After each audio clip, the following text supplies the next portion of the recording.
est Caroline Douville et j'ai été invitée à commissarier la 2e édition de Mémoire de l'avenir. Donc, qu'est-ce que c'est Mémoire de l'avenir? C'est une expo de reproduction d'œuvres d'art jumelant des artistes de la relève et des artistes établis. Donc, en fait, tout ça, c'est le résultat d'une collaboration entre Art Souterrain, Art Urbain Montréal, et c'est soutenu par Publicité Sauvage. Donc, vous pouvez accéder à cette expo tout simplement en vous baladant dans les rues de Montréal. Donc, vous pouvez voir les reproductions sont affichées un peu partout dans la ville. Donc, en ce moment, nous sommes dans les hangars de Publicité Sauvage et nous recevons notre 3e binôme composé de Jannick Deslauriers. Jannick Deslauriers, c'est une artiste sculpteur, donc elle travaille principalement des sculptures textiles, donc qui explore souvent l'éthérité et la fragilité. Et elle est diplômée de l'Université de Concordia en Beaux-Arts en 2008 et elle vient d'obtenir sa maîtrise de l'Université de Yale aux États-Unis. Son travail a été présenté notamment en Amérique du Nord et en Europe, mais aussi, il me semble, au Moyen-Orient, si je me souviens bien. Et d'ailleurs, certaines de ses œuvres ont été acquises par le Musée des Beaux-Arts et le Musée d'art contemporain. Donc, et sinon, nous recevons aussi... bonjour, Jannick, j'ai oublié de... Bonjour. Nous recevons aussi Jesus Castro Rosas. Donc, c'est un artiste pluridisciplinaire. Donc, il travaille à la fois la sculpture, la peinture et l'installation. Et entre 2009 et 2022, son travail a été présenté un peu partout à Montréal, notamment à la Galerie Espace, la Galerie de l'UQAM ou Circa Art Actuel. Donc, bonjour, Jesus. Bonjour. Alors, j'ai quelques questions pour vous et on pourra développer la conversation pour comprendre mieux votre travail et aussi les œuvres qui sont présentées dans le projet de Mémoire de l'avenir. Donc, ma première question que je pose à tous les binômes, on va commencer avec l'artiste établi. Quelle est ta démarche lorsque tu travailles? Donc, je vais te donner plusieurs points de petites questions pour peut-être développer plus ta réponse. Donc, quel enjeu te motive?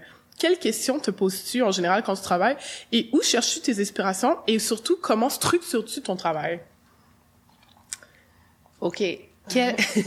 Les enjeux. Mais t'en as parlé un peu dans la présentation. Ce mot étrange, l'éthéréalité. Ça c'est un...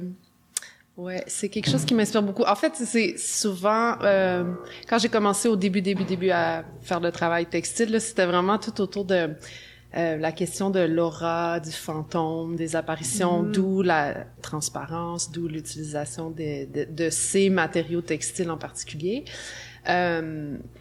Donc de ça, la question de la fragilité, la question de l'impermanence, c'est des choses qui m'intéressent. Je pense que c'est bon ça comme début. Je vais pas trop partir dans l'entièreté de ma démarche parce ça va durer longtemps. Mais oui, après, on veut savoir. On veut savoir. Mais en gros, en fait, comment ça a commencé, c'est que j'ai voulu faire. Au départ, c'était surtout des formes architecturales ou des objets. Donc, c'était de transposer des choses qui nous apparaissent immuables, solides, massives, dans des matières très très diaphane, légère, fragile, transparente. Donc c'est un peu cette tension-là que je cherchais à créer. C'est quoi ton autre question après? Ta sous-question? J'ai oublié. Ben, en fait, tu sais, moi, tout ce que je veux, c'est que tu me parles de ta démarche en général. Ah oui, tu dis comment on arrive à ça. En fait, le processus a toujours été le même, là, dans mon cas. C'est parce que ça m'intéresse comment les images se conservent, se transmettent. Donc, au départ, quand j'ai commencé, j'ai fait une façade architecturale là, en 2006. J'avais travaillé avec des photos d'archives, donc des photos qui existent à Bibliothèque et Archives nationales. Et puis, ben c'est sûr que là, l'époque dans laquelle on vit maintenant, tout est digital. Mais en gros, quand j'ai une idée, ça commence toujours par une recherche d'images. Donc, du matériel visuel qui existe. Puis là, ben je fouille. Bon, là, j'ai fait le char d'assaut, la voiture que vous avez utilisée pour ce projet-ci. Mais tu sais, je cherche littéralement la voiture accidentée, calcinée, blablabla. Puis là, je ramasse des dizaines d'images, dans ce cas-ci digitales. Puis à un moment donné, c'est comme si je synthétise tout ça, puis je finis par créer ma propre version de l'objet que j'ai en tête. Donc, c'est vraiment le même processus pour toutes les sculptures que peut-être les gens connaissent de moi, là, l'appareil photo, les outils, l'ordinateur, peu importe, là, j'en ai fait beaucoup. Mais c'est vraiment toujours un peu le même procédé, fait que ça commence vraiment par une recherche d'images, puis à un moment donné, je commence à le construire en tissu, puis là, ben, ça devient un Jannick Deslauriers. Mais je me demande comment tu choisis tes objets, pourquoi ces objets-là? Est-ce qu'il y a une signification derrière? Oui.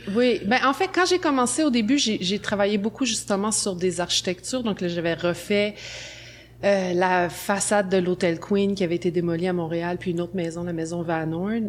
Ça, c'est vraiment le début de mon travail. Mais en fait, ce qui m'intéressait, c'était d'évoquer peut-être des vies passées ou en tout cas une histoire passée.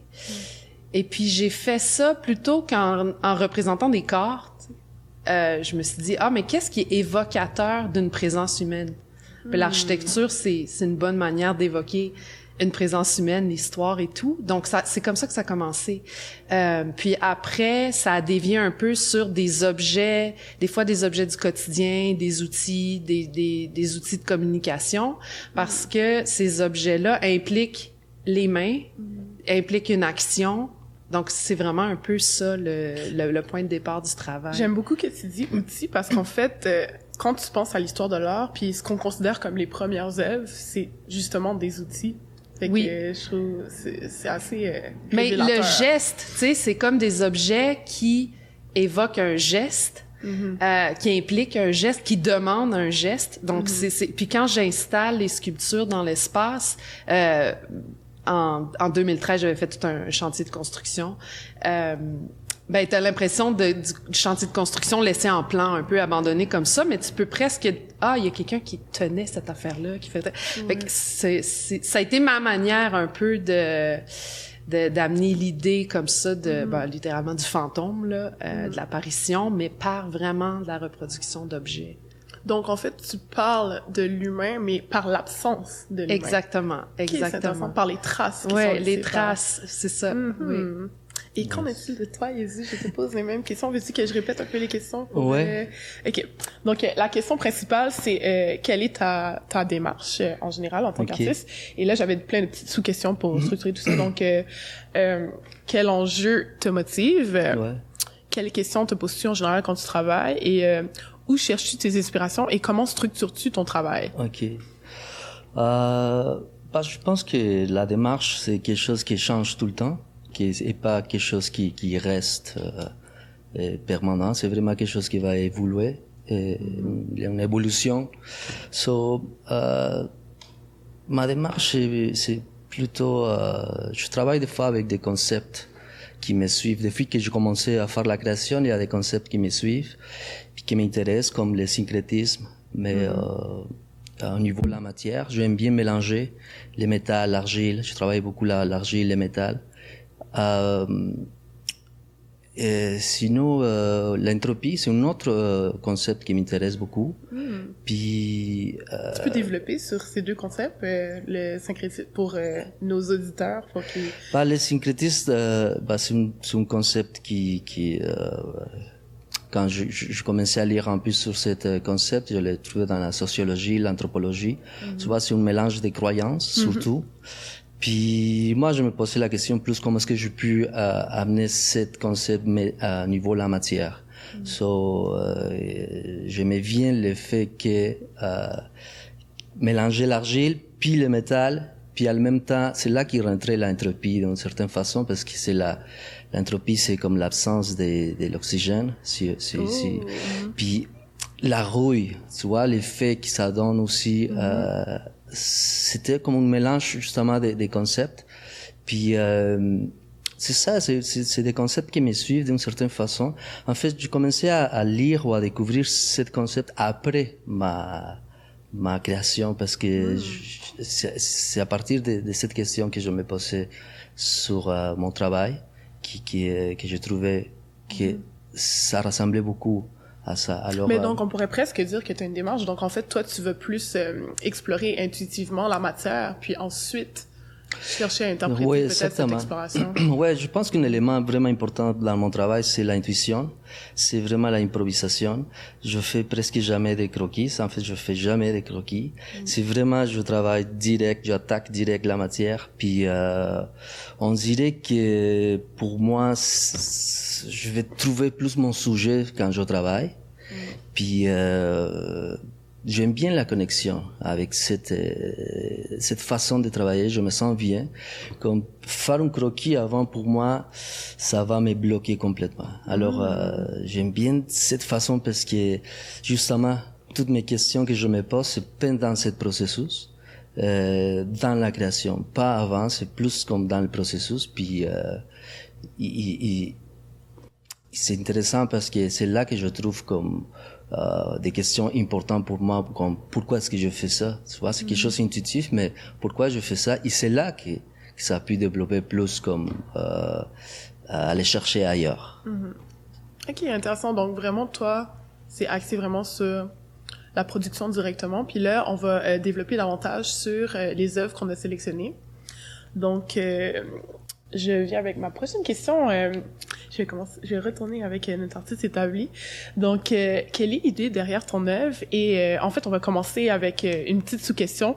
D'où vient le titre? Et sinon, il y a une autre question qui s'en vient, c'est qu'est-ce que tu cherchais à communiquer, excuse-moi. Donc, on parle de souffle, sentence et linceul. Sentence, souffle et linceul. Ouais, sentence, pardon. Ouais, ben le titre, c'était intéressant ce que tu viens juste de dire parce que c'est drôle parce que souvent on s'attend des artistes, tu sais, comme c'est quoi ton concept, c'est quoi ton idée, puis on est censé produire ça avant d'avoir fait quelque chose. Mais moi aussi c'est le contraire, tu sais, je fais quelque chose puis après je dis ok, Ça veut dire ça. donc ça m'amuse ça parce que je trouve que c'est souvent orienté autour de ça, tu sais, on fait des études universitaires puis c'est beaucoup tu sais, ta démarche puis ton statement. Mais moi j'ai besoin de passer du temps dans l'atelier avant de Exact, ouais. Hein? Parce qu'on pense pas en mots, tu sais. Moi, c'est pas comme des phrases, là. C'est genre, je suis dans l'atelier puis je fabrique un objet. Enfin, légère parenthèse. Donc, ce titre-là est arrivé après, évidemment, avoir fabriqué la voiture. Au début, ben c'est un peu en fait en continuité avec ce que j'expliquais tout à l'heure là, mais c'est tous ces objets qui sont évocateurs d'une présence corporelle. C'est la voiture en est un parce qu'on s'assoit dedans, il y a littéralement les fauteuils et tout. Puis la voiture accidentée, bon ben là c'est sûr que c'est une image assez forte en ce sens-là. Mais ça m'était, je veux dire, ça m'est passé par la tête de manière assez instinctive. Et j'en avais fait une petite, là, que je pense que les gens ont vu passer, genre de modèle réduit. Mais c'est ça, c'est que, en fait, c'est que c'est au fil des expérimentations que ça a été décidé que ça allait être une voiture carbonisée, tu sais, parce que j'ai fait une petite voiture, puis là, je me suis dit, ça serait drôle si ça, ben, ça serait drôle, c'est pas drôle, mais ça, je joue, là, dans l'atelier, je m'amuse, moi. Donc, j'avais fait ça, puis je me suis dit, mais, ça pourrait avoir l'air d'une voiture accidentée, une voiture qui a brûlé ou qui a été abandonnée. Et puis j'essayais d'imiter ça en faisant de la broderie sur les parois de l'objet que j'avais fait, qui était très, très parfait, très beau. Puis je me suis dit, on va pas y arriver comme ça. Puis je l'ai littéralement brûlé parce que c'était pas gros. Puis là, ça a fonctionné. J'ai comme obtenu la texture que je voulais. Et puis quand j'ai fait cette petite voiture-là, je me suis dit, mais faut que je le fasse taille réelle, en fait, parce que là, les gens vont littéralement comme se projeter dans l'objet qui est comme une voiture brûlée, mais légère puis fantomatique, tu sais, je me suis dit, ça va être intéressant, je pense. Donc là, j'ai commencé à le faire en grand, puis ça, c'est comme plusieurs mois de travail. Et le titre est arrivé à la fin complètement, là. Fallait que je trouve un titre pour l'exposition parce que ça allait être présenté. Puis je suis arrivée avec ce titre-là parce que, d'abord, le mot sentence, quand il y a une sentence de quelque chose, ça veut dire que t'es condamné à quelque chose, tu sais, fait que l'accident, sentence, c'est arrivé comme ça. Souffle, c'est vraiment par la légèreté des matériaux, en fait, là, t'as l'impression que la voiture est comme en train d'un peu de se défaire puis de s'envoler. Et puis linceul, c'est le tissu dans lequel on enveloppe les morts, dans certains rituels, dans plusieurs d'ailleurs. Donc, c'est ça. Mais là, le linceul qui nous renvoie à l'utilisation de la matière textile, donc cette espèce de voiture qui nous enveloppe, en fait, c'était un peu ça l'idée, là. Ouais, c'est ça mon titre, mais c'est toujours un peu dans la métaphore. Moi, je joue avec les mots comme ça qui évoquent beaucoup de choses parce que j'aime pas trop faire une œuvre qui est comme c'est à propos de ça. J'ai pas cette approche-là dans mon travail. Moi, j'aime quand les gens passent du temps avec la pièce, puis pour différentes personnes, ça va évoquer différentes choses. Ou, tu sais, certains, ça va littéralement les ramener dans une expérience qu'ils ont eue. Pour d'autres, ça va parler d'autres choses, tu sais. Mais ça, pour moi, c'est important de pas faire une œuvre qui est fermée au niveau du sens, tu sais. Je veux pas imposer trop de choses. C'est pour ça que les titres sont souvent un peu plus je joue avec les mots, puis j'essaie que les gens passent du temps avec, réfléchissent comme pourquoi ce titre-là, comme qu'est-ce que ça m'évoque plus. Je préfère en général faire ça. Intéressant. Puis, en fait, c'est parce que là, tu as vraiment développé sur ma première question qui était sur le site. Puis ensuite, j'ai demandé qu'est-ce que tu cherches à communiquer, mais j'ai l'impression que, tu sais, c'est pas vraiment une question qui se pose pour vous, là, parce que j'ai l'impression que vous êtes juste vraiment dans travailler la matière, puis ensuite, vous laissez ça au public, puis le public va essayer de comprendre ce qu'il y a. Mais peut-être que sans vous rendre compte, vous essayez de donner un message, puis ça serait lequel, en fait? Ben, ouais, c'est ça. J'ai pas de, le mot message, ça, c'est un mot que j'aime pas. En art. Que je trouve, non, c'est pas, en fait, c'est que c'est pas mon approche, je suis plus dans le sensible. Moi, j'aime quand les gens vivent un moment, en fait. Ils ont une expérience, mais c'est pas moi qui la contrôle. Tu sais, moi, je fais les choses d'une certaine façon parce que j'ai la sensibilité que j'ai le parcours que j'ai les expériences que j'ai, donc ça me mène à ce travail-là. Mais j'aime que les gens en fassent quelque chose, qui en retiennent quelque chose par rapport à leur expérience à eux, tu sais. Fait que c'est pas tant je veux dire ça, tu sais. Puis mais j'aime l'art engagé, j'ai pas de problème avec ça. Je trouve que tout ça c'est valide en fait, c'est juste que moi c'est pas tellement mon angle. Ouais. Puis en fait, je voulais développer un peu plus sur la structure de la voiture, la démarche. Donc, tu parlais un peu de la voiture, la miniature, puis le fait que tu l'as mis au feu, puis là, que t'étais content. Mais, tu sais, on s'entend qu'il y a beaucoup d'enjeux quand tu fais, que tu pars de quelque chose de miniature à quelque chose de taille réelle, surtout l'ampleur de la structure, puis comment, tu sais, c'est quoi le processus qu'il y a eu derrière. Je sais un peu comment la voiture est faite là, mais j'aimerais bien que tu développes un peu là-dessus. Ben ça a été très drôle. Franchement, je pense que les artistes on est toujours un peu fous dans le sens on se lance dans des trucs sans trop parce que faut être visionnaire, tu sais. Quand t'es artiste, t'es visionnaire, puis c'est comme ben j'ai cette idée là, puis je vais comme solutionner au fur et à mesure. Mais je pense que j'avais pas réalisé l'ampleur du truc quand j'ai commencé ça, c'est clair, parce que, tu sais, c'était petit. Puis là, ben, tu rêves à un moment donné, tu dis, wow, ça serait cool, tu sais. C'est comme, moi, je tripe, là, dans l'atelier. Si je m'amuse pas, je vais pas faire la sculpture, tu sais, faut que ce soit le fun. Donc, je l'ai commencé, comme toutes mes autres sculptures. Quand je commence, c'est vraiment comme faire des vêtements. Je fais des patrons en papier. Puis, j'épingle tout ça sur le tissu, je couds autour, tu sais, genre une roue, c'est comme un cercle avec une bande autour, là. C'est vraiment comme faut déconstruire le 3D puis le mettre en 2D. Donc au début, tout est flat au mur comme ça, puis ça a littéralement l'air des patrons de vêtements. Et peu à peu, ça devient tridimensionnel quand j'assemble les objets. Mais là, la question qui se posait, c'était d'abord, je voulais que ce soit autoportant. Donc ça me prenait une structure, mais je voulais pas qu'on la sente dans l'objet, parce que je voulais être capable de conserver la légèreté qui était présente dans mes autres sculptures textiles. Donc, j'ai utilisé de la tige d'acier, là, genre très fine. Donc, au début, c'est comme faire le dessin avec des tiges d'acier en 3D.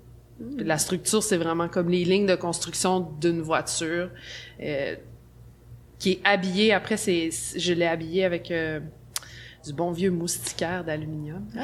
Parce qu'il y a une transparence. Parce que c'est ça l'affaire, c'est que l'échelle nous oblige à aller chercher des matières qui vont produire un résultat similaire, mais qui vont permettre aussi une rigidité. Donc par rapport à la petite sculpture, c'était juste l'acrylonyle? C'est ça. OK. Mais après, c'est ça, en plus grand, ben il faut, c'est ça, le tulle. Le moustiquaire, le tulle, ça se ressemble un peu, il y a comme une transparence.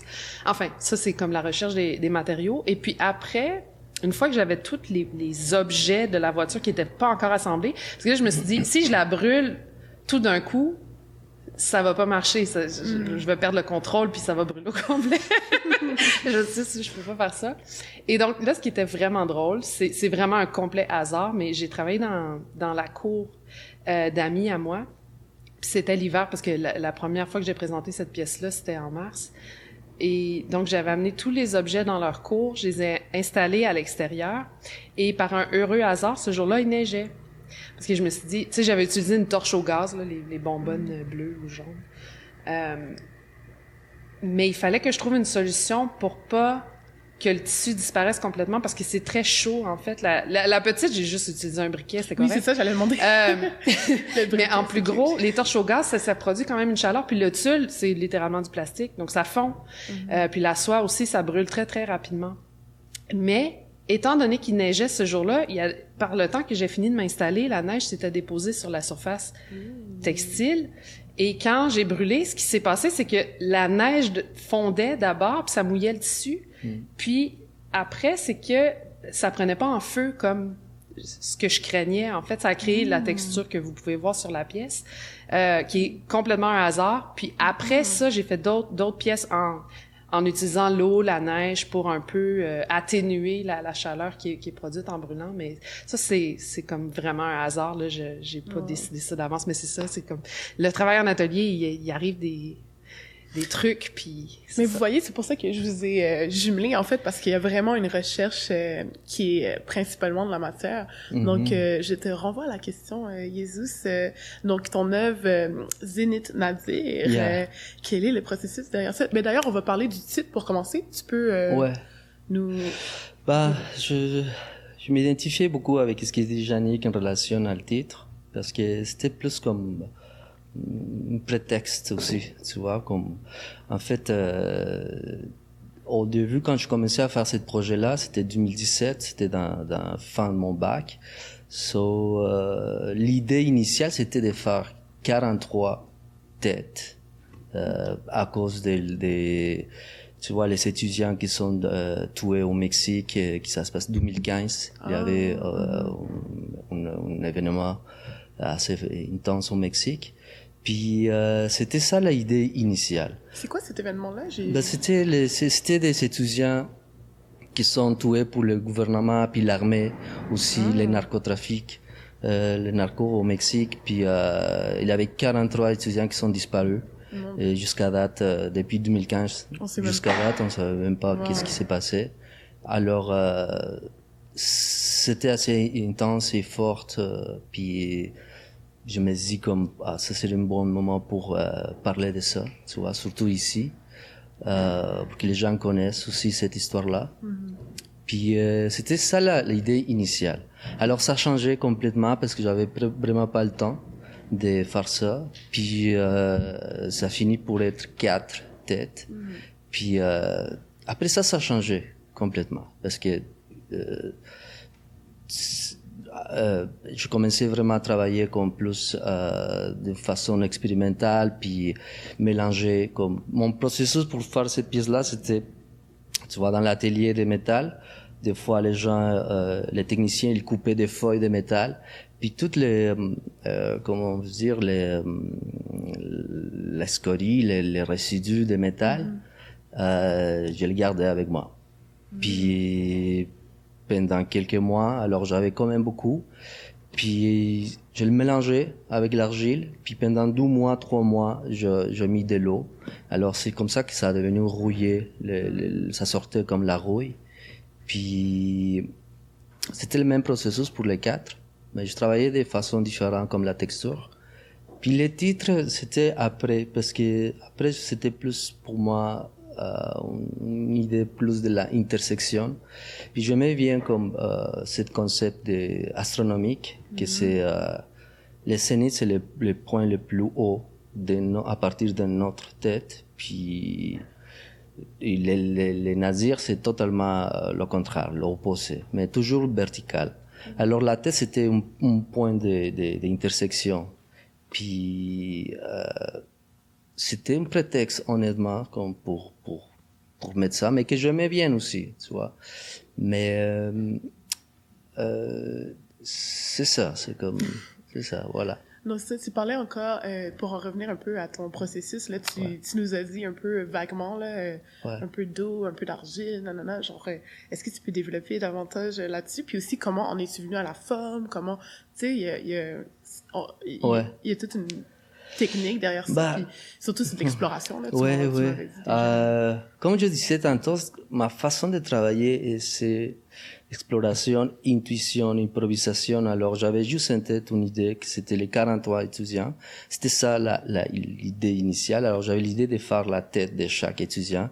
Mais après, qui se changeait complètement, je continuais avec l'idée de faire une face, la tête, mais pas nécessairement comme un être humain, tu vois. Sinon, un amalgame de tout. Puis, ça, c'est comme, parce que des fois, l'intuition ou l'improvisation, ça peut être comme une rue sans sortie. Mais j'aime bien ce défi, cet obstacle de me sentir un peu poigné, si on veut.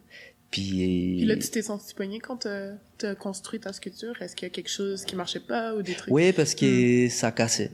Ça a tout cassé. Après ça passait 2 mois et je l'ai protégé, je fais tout ce qu'il faut faire. Et ça cassait. 2 têtes sont complètement cassées. Puis je savais pas quoi faire parce que je dis ok, je peux la laisser comme ça. Puis finalement, j'ai réussi à la réparer un peu.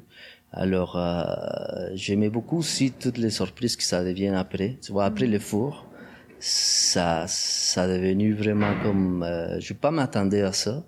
Alors c'est ça une autre chose que j'aime bien, toutes ces sortes de surprises. Je suis ouvert à tout ça. Puis je dis ok, c'est intéressant. En fait, les têtes qui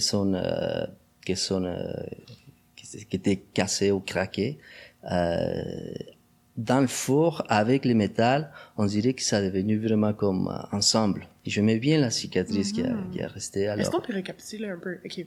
Donc en fait, tu mixes l'argile avec des chips de métal de l'atelier que tu as trouvé comme ça. Ouais. Puis là, en fait, tu mixes ça, puis tu mets de l'eau. C'est quand tu mets l'argile, c'est quand tu mets l'eau. Tu sais, puis après, au bout de quel moment tu mets au four, combien de temps tu mets au four, tu sais, comme... Ok, est-ce que tu te rappelles un peu? Puis je sais que tu m'as dit, il y avait 4 têtes. Ouais. Fait que sur ces 4-là, il y en a juste une qui a fonctionné comme tu voulais, ou... Non, les 4, ça fonctionnait comme je voulais. Ouais. Puis, ok, je fais imprimer l'argile, je travaille l'argile, je fais comme la figure. Puis après ça, je mets les morceaux de métal, tu vois. Okay. Mais c'est pas toujours exactement comme ça. C'est pas ça. C'est comme une tête, je peux le faire comme ça. L'autre, c'est vraiment, je prends l'argile direct, puis je mets avant de construire la sculpture, je vais les mélanger, juste pour voir qu'est-ce que ça va donner, tu vois. Puis j'aime bien en fait commencer avant de la construire. Je mets beaucoup plus comme de mélanger tout avant. Une fois qu'il est comme toute une plaque au complet. Là, je commence à travailler. Donc là, pour cette sculpture-là qu'on présente, c'était quoi le processus? Donc c'était l'argile, puis là, tu as mélangé tout au début. Ok. Ouais, tout au début, puis après ça, en fait, dans le processus, j'ai commencé à ajouter des métals, tu vois, puis mettre de l'eau, puis la roche, ça sortait. Alors c'est moi qui ai un peu contrôlé les tâches, combien de rouge je veux, ça dépend de l'eau. Des fois, je dis, ok, je vais pas mettre plus de l'eau, je vais vraiment comme les laisser tel quel. Puis après quelques jours, ça a complètement changé. Alors c'était vraiment comme c'était moi qui a contrôlé ça, puis il y a un moment qui c'est pas moi qui contrôle, tu vois. C'est vraiment une fois que tu le mets dans le four. Je l'ai mis juste 2 fois parce qu'il y a la glaçure aussi. On le voit pas, mais c'est juste à l'intérieur de la bouche, une glaçure transparente. Puis c'est pas mal ça. C'est pas si compliqué, tu vois. C'est une technique. Je sais pas si je peux l'appeler une technique. C'est ma technique, ma façon de travailler. Puis. Mais c'est intéressant ce que si je peux, parce que ça me donne des idées. Mais il y a quelque chose dans le processus, parce que tu parlais d'entropie, puis il y a quelque chose dans le processus, justement, c'est comme l'acier avec l'argile, c'est ça qu'on retrouve dans le sol, parce que, mais surtout de l'époque moderne, l'acier, c'est avec ça qu'on construit toutes les infrastructures, là, tu sais, c'est vraiment comme quelque chose qui... Fait que le mélange entre ça, puis l'argile, et puis après un visage, mais cuit. Donc là, t'es dans la crémation, tu sais, ça évoque la mort, ça évoque tout ça. Fait que les deux œuvres sont quand même, ont un dialogue, là. Il y a une sorte de sentence. Ouais, non, mais aussi, en fait, c'est parce que moi, c'est ce que j'aime, c'est dans ce genre de travail-là que je voyage, tu sais, parce que là, le processus est évocateur de beaucoup de choses, les matériaux utilisés, la rouille, comment, tu sais, la rouille dans l'argile, le métal chauffé, fait sûrement craquer aussi l'argile, donc là, qui est comme tout ça qui se passe, mais je trouve que la technique puis ce qui se passe lorsque tu fais l'objet, c'est ça qui nous amène à ton sujet, tu sais, la mort de ces étudiants-là, l'assassinat, leur disparition et tout, mais tu sais, il y a une violence dans la technique, tu sais, comme un genre de... Fait que t'as vraiment recréé, en fait, l'événement dont tu parles, sans t'en rendre compte, peut-être, genre, c'est vraiment... Sûrement, oui, sûrement. Je pense que l'idée était déjà là, même si je changeais, mais l'idée initiale était imprégnée dans mon travail, tu vois, dans cette œuvre-là. Je me souviens aussi que la technicienne de l'atelier de façonnage, elle avait un peu peur parce qu'il m'a dit mettre de l'acier dans le four. Je sais pas, mais ça va t'exploser. Ouais. Puis en fait, à chaque fois que je travaille de cette façon, maintenant je suis pas à l'école, mais ça m'est arrivé une fois dans mon atelier, puis il me fait signer parce qu'il me dit si la machine ça plisse, ça se passe quelque chose, c'est toi qui paye. Alors je dis pris le risque, wow. Oui, parce que déjà je savais que ça marchait, puis deux, je dis bon, je peux pas arrêter juste pour ça, tu vois, il faut prendre des risques quand même. Puis je continue à faire ça, ouais, c'est ça. Ah, super. Merci beaucoup pour tous ces éclaircissements. Fait qu'on peut en venir à la prochaine question. Donc, vous avez déjà un peu dialogué là sur vos espèces d'affinités. Donc, mon avant-dernière question, c'était comment, je vais demander avec l'artiste italien premier. Comment perçois-tu l'association de ton œuvre avec l'œuvre de Jésus? Cette œuvre en particulier? Oui, parce que dans le projet Mémoire de l'avenir. Je pense que les deux. Mais même tu peux parler en général. Mais je pense que les deux projets, de toute façon, c'est un peu une exploration autour de l'idée de la mort, autour de la trace, de ce qui est perdu, bon, je pense qu'il y a des liens à faire là. Après, il y a définitivement des liens au niveau du processus aussi, parce que je pense que les deux, on travaille avec la chaleur, le feu, brûler quelque chose, la condensation aussi, parce que tu travailles avec l'eau. Moi, dans ce cas-ci, c'était la neige, c'était l'eau qui s'évapore et tout. Donc, je pense qu'au niveau des procédés aussi, mais clairement, l'accidentel dans le processus, là, je pense que les deux, on est là-dedans. C'est que, ça, c'est arrivé. Donc, non, je pense que c'était un bon... C'était un bon mariage. Ça fonctionne. Et toi, qu'est-ce que t'en penses, Jésus, de cette association, de ton travail avec celui de Jannick? J'aime beaucoup, il y a quelque chose qui m'a saisi beaucoup de son travail, c'était vraiment les matériaux, la façon que tu travailles, puis la texture. Tu vois, je pense que la texture, c'est quelque chose qui est fort entre ton travail puis mon travail. Mais la différence que ton travail il donne l'impression qu'il est lourd mais légère. C'est ça qui est la première fois que j'ai vu des photos. En fait, c'est une amie en commun, Patrick, qui m'a montré ça. Puis ça fait longtemps. Puis je pensais vraiment que c'était une voiture dans une galerie. Je n'ai pas pensé que c'était. Alors il m'expliquait c'était quoi. Je dis wow, ok. Niveau comme visuel, la texture, c'est incroyable. Mais ce qui est intéressant, c'est vraiment cette côté légère, tu vois. Puis par contre, les miens, c'est lourd. C'est lourd, c'est la texture et l'objet est lourd. Mais alors l'association que je peux faire, c'est vraiment la texture, puis la façon de travailler aussi, les risques aussi qu'on prend. La prise de risque. La prise de risque qu'on prend pour arriver à voir qu'est-ce qu'on veut, puis Je pense que ça, c'est deux éléments que je peux marquer. C'est fou comment vous deux, en fait, j'ai l'impression que vous nous faites découvrir c'est comme une aventure technique, en fait. Tu sais, il y a toujours comme une espèce de petite anecdote, là, liée, comme là, tu parlais de la neige et tout ça, puis toi, tu parlais de le faux, puis le fait que t'allais payer si ça foirait. Genre, je trouve que c'est vraiment intéressant, comment la démarche est tellement manuelle, puis direct, en lien avec la matière. Ouais, ben en fait, c'est parce que c'est le temps dans l'atelier, c'est la réflexion. Ouais, exact. C'est comme moi, c'est un jeu un peu. Je suis dans l'atelier, c'est comme je me retrouve comme quand j'étais enfant puis que je m'inventais des histoires. Puis c'est comme c'est un peu similaire. Puis on dirait que si je sais le résultat final, c'est pas intéressant. Moi, j'aime ça inventer quelque chose, mais vraiment au complet, la technique et tout, tu sais, qui fait que c'est pas une technique qu'on m'enseignait à l'école. Puis toi non plus, tu sais, c'est vraiment on a pris un côté une technique plus académique. Puis c'est comme tu le retwistes de ta façon, c'est ça. Puis ça, c'est vraiment fun à faire, tu sais. Ça, c'est comme, OK, là, je m'amuse, tu sais. On fait des petits tests des affaires, puis c'est comme un peu... on dirait que si j'ai pas ce côté-là, ça me dit rien de faire quelque chose. Ouais. Bon, j'ai la dernière question pour vous, mes chers amis. Donc, qu'est-ce que vous pensez du fait que votre travail se retrouve dans l'espace public? Et quel impact pensez-vous que ça peut avoir sur les citoyens?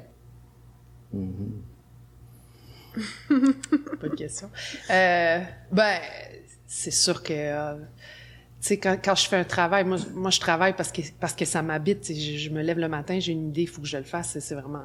Ça fait partie de moi, là. C'est une manière être artiste, là. Tu sais, je pense que c'est vraiment profondément notre personnalité. Après, il y a une partie de ça qui fait que... C'est sûr que je fais pas des sculptures pour les laisser dans un placard, là, tu sais, c'est comme on aime aussi, puis on cherche, je pense, l'échange, tu sais, l'échange avec les gens, l'interaction, parce que vraiment souvent, je vais présenter quelque chose, puis quelqu'un va me dire « Ah, ça fait penser à ça, ça fait ça. » Puis là, ça donne une idée pour un autre projet, tu sais, c'est vraiment comme pour moi, la conversation avec les gens, la rencontre, l'échange, c'est super important.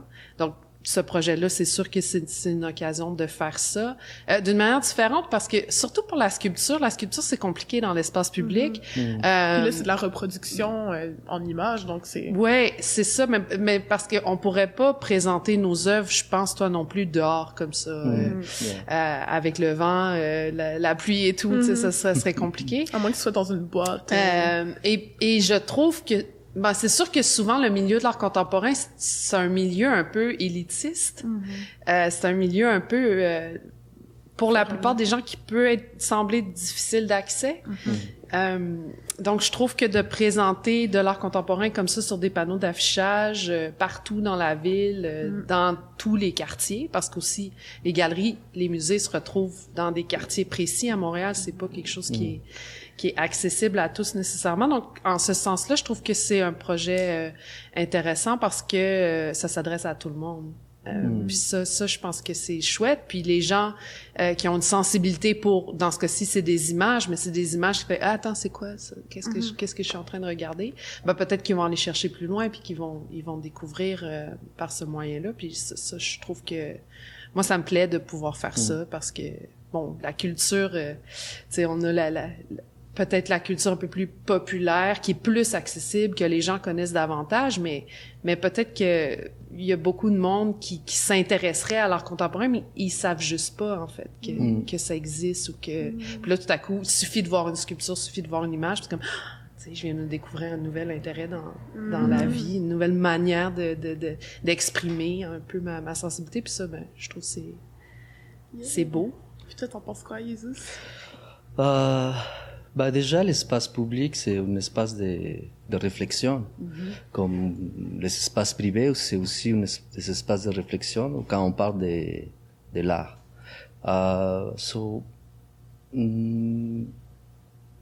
Même si les gens y passent tout droit devant ton image ou l'exposition, comme cette exposition, c'est quelque chose qui ça peut rester dans le subconscient, même juste un regard de quelques secondes, ou si tu arrêtes pour traverser la rue.